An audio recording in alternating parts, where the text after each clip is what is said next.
Good afternoon. My name is James. My educational philosophy is based on my love for history and my desire to spread knowledge and banish ignorance from the world. By combining these elements, I aim to create a space where students' views and opinions are respected and knowledge of the world we live in is taught. It took me forever to think of a perfect way to explain my teaching philosophy.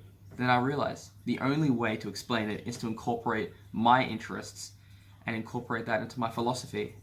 Therefore, I see my philosophy akin to the way a general in ancient history would see his army. By celebrating the differences and unique abilities that each type of unit would bring is an accurate metaphor for students. This is how my educational philosophy will work. By educating every student in the way they need to, by understanding the differences between them, and by treating every student as a unique individual. Confucius once said, "There are some things we can control and take responsibility for, and others that are beyond our control." This quote influences my philosophy in that it implies that people can control everything that they can, but there are always things they can't.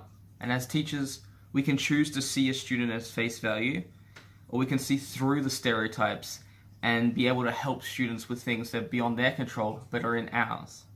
By understanding that students aren't just the personas that they create for the classroom, we can truly begin to educate. This also relates to the standard 1.2 of the AITSL. Students with diverse linguistic, cultural, religious, and socioeconomic backgrounds. Every student is different and comes with their own story.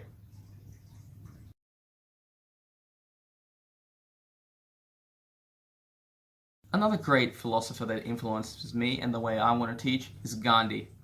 Gandhi viewed education as not only molding the new generation, but reflecting a society's fundamental assumptions about itself and the individuals that compose it. This refers to how someone's socioeconomic status can easily affect their cultural capital. By not receiving the best education from the most prestigious schools, a lot of children can be put on a lower rung for the rest of their lives. Therefore, in my classroom, I will strive to achieve not only equality, but achieve equity. Social justice is an important part of society, and as educators, we are duty-bound to seek that out for our class.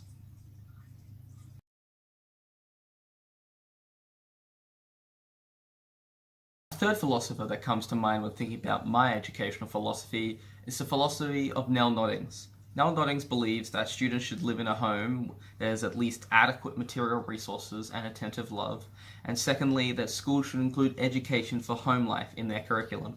This affected me. I've known several students who goes off the rails because they didn't get that.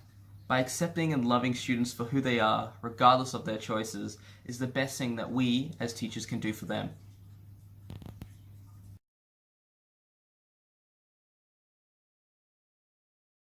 My own personal view on the purpose of education is to set students up for life.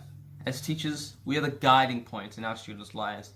Parents and guardians rely upon us to be the good influence in their children's lives. Educators must accept and be able to move on through things like mythical norms and different family structures. By acknowledging these philosophers and our own unique personal views on education, we can truly come to an understanding of what teaching means. This all relates to my ancient history geared style way of thinking.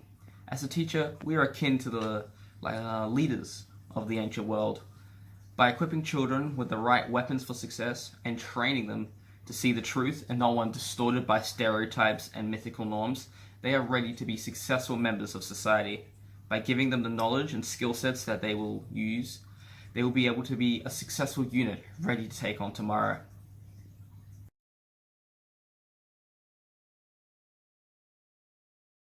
Conclusion.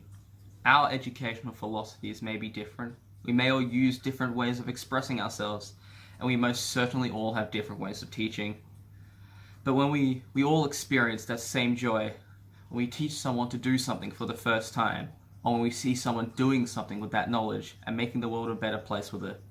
That's why I teach, so that the world we live in is a better place, and the next generation of students are better prepared to face this world.